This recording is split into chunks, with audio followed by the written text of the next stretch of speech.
You talked in our sermon this week about indicative statements, and I know you said that means like a certain fact. And can you explain how an indicative statement differs from an imperative one? And I'm sorry. Indicative statements differ from imperative statements in a very real way. And what I was trying to indicate by pointing to the fact that it was an indicative statement is that Jesus was naming something and indicating that this is a hard question. I know it's hard. And you caught me off guard. Well, you gave me a couple days to do some research too, so you did. Kind of Okay. my fault. All right.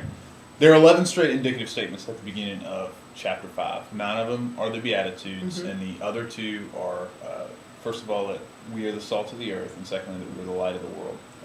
Indicative statements leave no questions, right? They indicate what something is, and they name it and tell what it is. Okay. An imperative statement, of course, commands you to go and do something, right? And what I tried to emphasize in the sermon on Sunday was that indicative statements come before imperative statements, at least in the Sermon on the Mount. The next, several sermons or the next scripture passages that we're going to talk about are going to be challenges that Jesus offers to us and commands that Jesus gives us. But Jesus doesn't give us those commands without first building us up and telling us exactly what we are.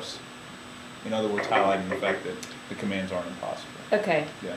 Well, I was wondering if the light is kind of both indicative and imperative, because it says here, in the same way, let your light shine before others. Isn't that him telling you what to do? No, absolutely. Yeah, but again, the indicative statement comes before the imperative statement. Yeah. So and the reference to the salt of the earth, there's an imperative statement as well.